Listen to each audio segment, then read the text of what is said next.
welcome everyone to the another video on time series modeling. Now in this video we will be talking about average demand interval. So this is a very popular term when it comes to inventory management, most probably supply chain terms. Okay, so you will be hearing a lot. So let's understand what is ADI and what all demand pattern it has. Okay, so ADI is also known for average demand interval. So it is a metric used in inventory management and forecasting to categorize and analyze the demand patterns of item or products. So it helps in understanding and classifying items based on their demand, variability and predictability over time. So ADI primarily focus on frequency and regularity of demand occurrences for a specific item. So it is calculated by dividing the total number of period in a given time frame by number of period with non-zero demand. So the formula for ADI will be here I have written. So total number of period by number of period with non-zero demands, or you can say it number of demands. Okay, so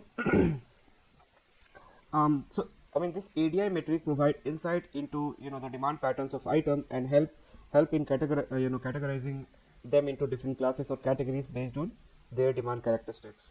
Okay, so let's understand all the different types. Okay, so first is intermittent, but there is also one demand, that is stable demand. Okay, stable demand. Okay, so what is stable demand? It's the most simplest one, that's why I haven't included here. So item with low ADI. Okay, so item with low ADI typically have stable and predicted demand pattern. So they have frequent demand occurrences and have a consistent level of demand. So item with stable demand pattern have frequent and consistent. So what I mean by that is, so let's say this is the chart. Okay, and your demand will be like this only. Okay, consistent over all the time, not very upper, not very deep. Okay, so not like this. Okay, so hope you understand what is stable demand. Okay, so now let's understand what is intermittent demand. Okay, so this term will be you will be hearing a lot. So item with moderate ADI have intermittent demand pattern. So they exhibit irregular demand occurrences with some period having no demand and other having substantial demand spikes. So characteristics for this one will be item with intermittent demand display irregular spikes in the sale. So for example, a speculative bookstore selling rare collection edition may experience intermittent demand. Most day these books might not sell, but occasionally when a collector visit, there will be a spike in the sale. For example, the chart will look like this. So it will have 0, 1, 2, okay, like this. So most of the time the demand will be like this, and suddenly there will be a spike and again come down again like this, and then again up and down. So this is how intermittent pattern look like. Okay, so then we have erratic or sporadic demand. Okay, so this one, so item with high ADI experience in erratic or sporadic demand. Okay, so they have infrequent demand occurrences with highly variable demand level. Okay, so it means item with erratic demand will have unpredictable and infrequent sale. So for example, imagine a store selling emergency preparedness kit. Okay, so the demand for these kit might be sporadic, okay, influenced by an unpredictable event like natural disaster leading to irregular and unpredictable sale pattern. Okay, then we have lumpy or infrequent demand.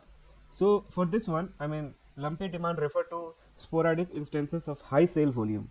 So for example, a furniture store might experience lumpy demand for certain item like large sofa or dining set, while most days see regular sale. Occasionally a large order for multiple furniture piece can lead to sudden spike in the demand. Okay, so by classifying these item into these category based on the ADI value, business can tailor these inventory management strategies and forecasting method accordingly. So for stable stable demand items, so suppose you are doing inventory planning, item with low ADI shows stable demand benefit from maintaining consistent stock levels. And you can also manage safety stock strategies. How? So these items might require minimal safety stock due to their predictable demand, reducing the risk of stock out. Then for reordering strategies, regular and predictable order based on historical demand pattern can suffice for replenishing stock. So that is how it help us help companies to make inventory based on these demand. But when it comes to intermittent demand items, so forecasting method, due to irregular demand, more sophisticated forecasting method are necessary. I mean, for this type of intermittent demand forecasting model like cross-tone method or temporal smoothing approach can be used.